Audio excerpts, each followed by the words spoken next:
am the first Indian artist to meet Leonardo DiCaprio. And I said DiCaprio, like die, marja. It is my humble request. I implore the team of my queen Urvashi Rautela, the same queen responsible for 105 crores, Dakumar Raj, please, let's sit on a podcast together where we can speak about your illustrious career you have had till now, the diverse roles you have pulled off in industries across the board, especially the likes of emotionally vulnerable and compelling roles in films like Great Grand Masti, Virgin, Bhanupriya, and especially Dakumar Raj. 2025's first outsider actress to enter into 100 crore club in such a short span of time. If there is someone who can create categories for herself, it is Urvashi, the legend. Most importantly, let's celebrate the absolute home runs you have been making on international stages with not only your looks, but the way you butcher names as bad as Jamie pronounces Telugu and Tamil film titles. Bahubali, at least it's better than Rani Mukherjee. And one tortellini with alapana. We are here for our monthly ritual where we discuss the bad, the ugly, and downright cringe from Indian cinema. Scenes and movies that I have experienced, and I just want to share the same sentiment with all of you. Sequences that make me want to rip my hair apart and genuinely step into the boardrooms of some of these creative teams and ask them what were they smoking when they conjured up such a wild idea. For those new here, through the MATLAB KUCH series, we focus on the illogical, regressive, and tone-deaf sequences from Indian movies that made us facepalm in real time, and in some cases, we were celebrating these films when they first came out only to look back and contemplate, were we just naive about these themes, or were we conditioned to believe that all of this was normal? So getting right into it, here is Tried&Refused Productions with 5 shocking Indian movie scenes you won't believe were approved. Dil Diya Hai. A propaganda that I will never fall for, and don't mind me saying this, no matter how much fanfare I see on social media, Imran Hashmi films in the 2000s were for the most part as storylines, well, kinda lame. The Akka Bollywood ek taraf or Imran Hashmi ek taraf primarily stems from the soulful music associated with his films, and the storylines for the most part were poorly produced and genuinely have aged like milk. There is a reason why Raghav was lip-syncing a song and not performing an iconic dialogue while being an Imranian. Of course, there are exceptions. One of the movies that I recently watched due to Karan Mirchandani's post on Instagram and could not for the life of me believe was a real plot in a commercial Bollywood movie is a movie titled Dil Diya Hai, directed by Aditya Dutt. Hear me out. The movie focuses on Imran Hashmi, who is a travel agent struggling financially to save his mother, who desperately needs a life-changing surgery. He helps Geeta Basra's family on a tour in the UK, and knowing that he is struggling financially and has little time to save his mother, a gangster takes advantage of his desperation, suggests him to supply a girl like Geeta, for which he would get the said amount he needs for his mother's operation. Over the period of this trip, Geeta grows fond of Imran, and in a moment of confusion while trying to write a letter to Imran thanking him for the trip, she misses a train to Scotland. As she is separated from her parents now, Imran has to make sure that she reaches Scotland safely. A road trip emerges. They stay over at Mithun's place on the way because Geeta falls sick after she purchases street food, but time is ticking with his mother on the brink of death, and our man caves in and sells Geeta Basra to a pimp played by Ashmit Patel. Selling someone is a huge red flag, right? I would hope so, but not for Bollywood in the mid-2000s. You can get away with literal human trafficking. Imran, when speaking to Geeta's friend who is frantic that Geeta is missing, gets to know that Geeta grew fond of him over the trip, and this leads to Imran gaining a moral conscience, now wanting to save Geeta at any cost. She was just thinking of ways to propose to you. Ashmit Patel, on the other hand, is so fond of Geeta that he does not put her in the trade and wants to keep her all to himself. मैं तुमसे धंधा नहीं करवा सकता. I can't make you into a prostitute. He makes her shoot videos where she is presumably naked and scantily clad. Geeta goes through hell because of Imran. Ashmit, however, wants to keep Geeta to himself and marry her.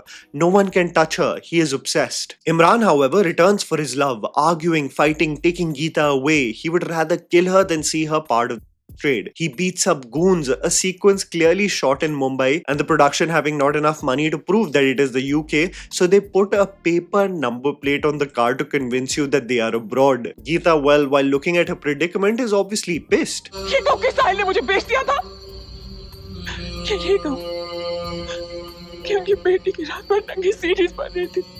When they revisit Mithun, however, what we see is a version of what the ensemble cast did in Jani Dushman to Manisha Koirala, who was assaulted and almost. अब लोग तुम्हें इतना मना रहे हैं, वहाँ तुम्हें मान लेना चाहिए, वरना हम लोग सब समझेंगे कि तुम्हें अपनी खूबसूरती पर कुछ ज्यादा ही गुरूर है। Imran speaks about his desperation to save his mother. Geeta is overwhelmed by the hardships that he has experienced. माँ के पास सिर्फ 24 घंटे बाकी थे। माँ के प्यार के आगे मेरा प्यार छोटा पड़ गया। Mithun, who is an ex-gangster, comes up with the lamest excuse to defend his boy for, hear me out, literally selling this girl to a pimp. तुम जिससे प्यार करने लगी हो नेहा, वो अंदर की बुराई को मार चुका है। कुछ भी। What's also a crazy transition of mood after all that Geeta has experienced is that Mithun starts jamming to tunes immediately, dancing, offering drinks and being in merry like Geeta just did not get rescued from a literal trade. Bro, read the room. Mithun protects the both of them from an attack. His wife tells him to use his old gangster ways to get rid of Ashmit Patel. Patel is obsessed and wants Geeta at any cost. A fight ensues and possibly presents the most unintentionally funny action sequence Imran may have been a part of, and Ashmit is eliminated. The couple live happily ever after. So remember guys, if you are desperate enough in life, an option does exist to sell your romantic partner to a pimp. They'll definitely consider the struggles in your life as being just for selling them. इतनी भी बड़ी बात क्या है? तो फिर problem क्या है? Ustaad Bhagat Singh. The Telugu audience warned me that Jamie, I know you have seen your fair share of bad Telugu movies. We know you may be slightly desensitized at this point, but Ustaad Bhagat Singh is bad. I can't begin to tell you how much of a struggle it was to sit through this movie. The fact that it's on Netflix just tells me that the only reason is because of Pawan Kalyan's presence in it, because it's not even so bad that it's good. It's cringe, unbearable, and so horrible that it does not even deserve the term brain rot. The entire movie is dedicated to simply celebrating Pawan Kalyan for the bare minimum. He barely dances, barely moves in the action sequences, shouts and screams, and every supporting character just prays, pines, and years for him like a demigod. A staple I have noticed in Telugu cinema is that the supporting characters are mere cheerleaders. So something absolutely trivial may be said by the hero, and the supporting character would shout, "Super! Amazing! What a line!" And you're like, where did this sycophant come from? The antagonists are cap-wearing, fearful Muslims in this movie. Pawan Kalyan is the Hindu savior, and the film's screenplay is a classic case of mini skit ideas for virality versus any thought put into tell a story. Examples of scenes meant for virality is that there is one scene where Pawan Kalyan shoots near two boys criticizing the government and compels them to say Bharat Mata Ki Jai. Because you know, nothing instills nationalism in citizens more than being held at gunpoint. Bharat Mata ki Jai! He holds automatic guns like they are toys. There isn't even marginal thought in being tactically efficient in action scenes. With hundreds of goons standing in front of him, he simply stands and shoots and they run flying in several directions. The role of the women is probably the most soul-crushing. Rashi Khanna, possibly getting the easiest paycheck of her life, is dealing with a breakup and is accompanied by therapists who are making her do pseudo-science methods of therapy to get her out of depression in a forest. Pawan Kalyan tells her to be happy and compliments her looks, and she starts fancying him. But you know what's hilarious? Her subplot ends here. The real heroine is Sreleela. Here, the 24-year-old is romantically paired with the 55-year-old, and this 30-year age gap is uncomfortable to sit through. The best way I can describe this dynamic is how Radhika Apte describes the role of women in most commercial Telugu movies. You know, the way women are treated, and even their part in the films is like, my man is the god. Right. She is obsessed with him, calling him for every minor inconvenience in her PG, and Sreleela's performance is as irritating as Kareena Kapoor's pitch in her initial slate of movies in the 2000s. Truly inspiring. She is overexcited, yelling, screaming, and doing that irritating Babu Shona baby talk that gets so infuriating that you were extremely thrilled that she met her ultimate fate. I kid you not when I say this, even though I have free will in this life and country, but I felt like I was tied up, like I was in Clockwork Orange watching this movie. The silver lining, if there can be any, is that the Telugu audience rejected this movie in theatres, a welcome change that stars cannot do trash work and entirely depend on their star value. Thinking that fans will flock in, they demand for quality in storytelling too. Sreleela's performance is still giving me mini nightmares. Truly inspiring. Thiruvilaiyaadal Aarambam. Every Dhanush movie that I have explored explored has in some shape or form had elements of stalking or harassment in order to ensure that the girl even notices him. I must commend him for consistency because even in the big 2025 with Tere Ishq Mein, he has the same themes running strong. This movie with Shreya Saran and Prakash Raj was celebrated when it came out. It's still looked at as a very entertaining commercial film, but I am here to say that this film is creepy as hell. Dhanush as the modus operandi stars as a creepy stalker. He sees Shreya Saran and is obsessed. He keeps on following her, keeps on approaching her, lands up at her house uninvited where Prakash Raj reprimands him. आपको आपकी बहन से बहुत प्यार करता है, लेकिन ये बात उसको नहीं पता है sir. She even takes him to the police station for such an aggressive approach, but no for him is a mere suggestion because it's fate that has brought them together as wherever he goes, he sees her. आज Sunday है, आज तो मुझे चैन से जीने दो. अरे love के लिए no Sunday Monday, every day same day. I love you. Shreya Saran is irritated of course and tells him to do what every lover should. She throws a ring in a body of water and tells him to fetch it. He fails in this task by the way. He keeps on chasing her. The restraining order is not the solution. Another challenge is, she says that if he can find her at 5 p.m. tomorrow, then she will agree to his advances. He tries to find her everywhere. She is nowhere to be found. He gets into an accident looking for her, and the very fact that he has hurt himself is enough for her heart to go out for him. Prakash Raj is infuriated. He beats Dhanush because he is a deadbeat, and Shreya now is so obsessed with him that she even attempts to kill herself. This is not even the bad part. Upon watching this movie further, Dhanush is willing to forget about Shreya if Prakash Raj, her brother, gives him a right financial offer because that was his plan from the start, to somehow make money with this entire charade. बताओ कितना चाहिए? आप उन क्या बोलेगा? चीज आपकी है तो दाम भी आप ही बोलो. Dhanush extorts money from Prakash Raj throughout this movie in order to set up his business. He even blackmails Prakash Raj with lewd photographs of his sister in exchange for cash, of course calling out his bluff. It wasn't actually real. But the hero goes to wild lengths to fund his business. He even dismisses Shreya when his business is set up. देख अभी अपन करोड़पति है और अच्छा खासा business भी हो गया है, तो अपन को अब तेरी जरूरत नहीं है. अरे तेरी जैसी तो बहुत आ जाएंगी मेरे पास. It's a mess entirely.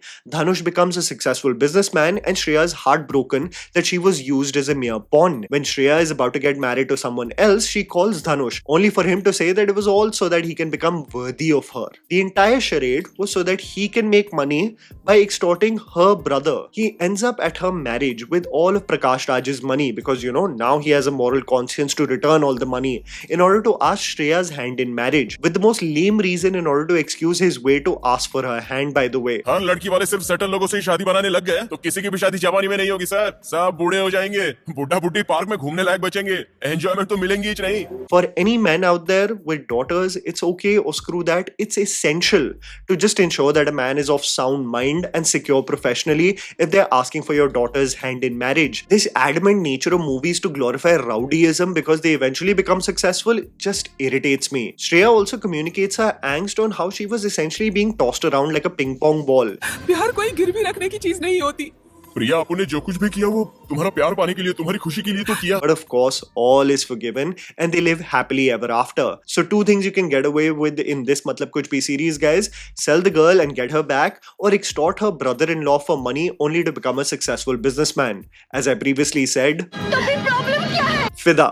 I'm a huge 2000 Shahid Kapoor stan and one of my favorite movies is Fida, for it possesses one of the wildest twists that had a 9-year-old me absolutely lose his mind, and 2, it had some of the best dance numbers with Shahid Kapoor, but upon rewatch, I painfully have to process that Shahid Kapoor may be the hero of this tale, but he is an absolutely unhinged creep in this movie. He is so awestruck by seeing Kareena that he can't stop yapping about her with his best friend played by Kim Sharma, so much so that he barges into a women's changing room, unaware of what's around him. Bro lands up at the Gurudwara handing her footwear, sends flowers to her address, multiple flowers by the way, and comes unannounced to her house. He says a line that is so creepy and the only reason why it's romantic in any way is because Shahid is saying it.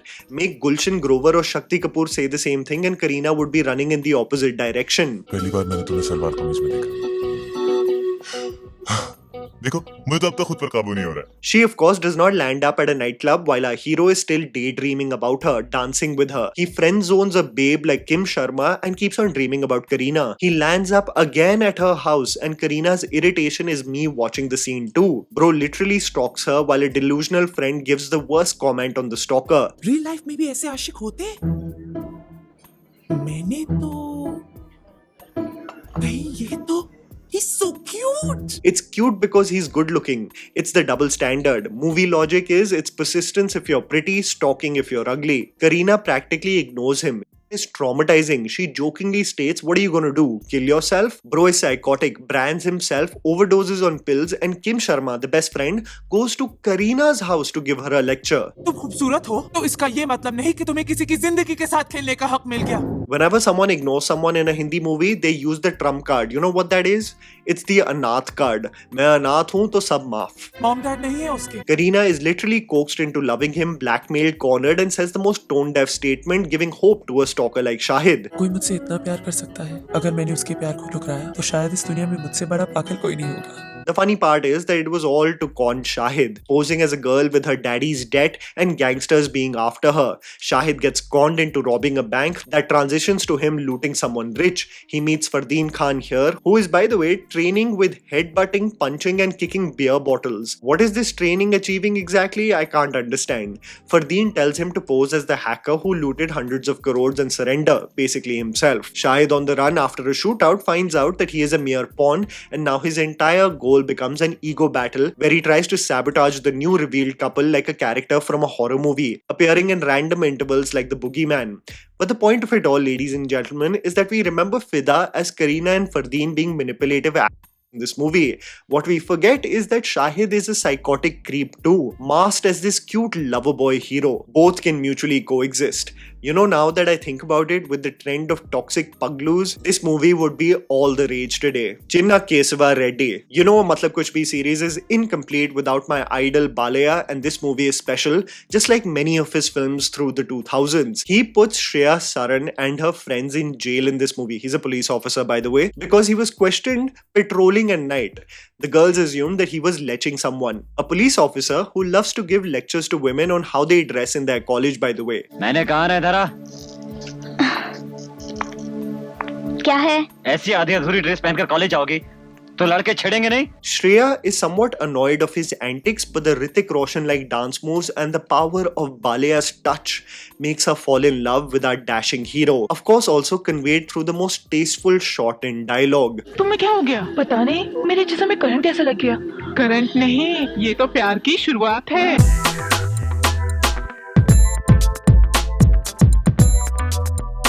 Balayya rejects the proposal by Shreya's father, who is Balayya's senior, and Shreya, of course, reacts in the most practical way possible. मुझे जो हाथ छुएगा, वो हाथ तुम्हारा होना चाहिए. जो होंठ मेरे होठों को चूमेंगे, वो होठ तुम्हारे होने चाहिए. और अगर ऐसा नहीं हुआ, तो ये एसिड मैं अपने चेहरे पे डालूंगा. Threatening to throw acid on herself, the start of any successful relationship. मैं कोई रोबोट नहीं हूँ जो बटन दबाते ही प्यार करने लगूंगा. तो करो.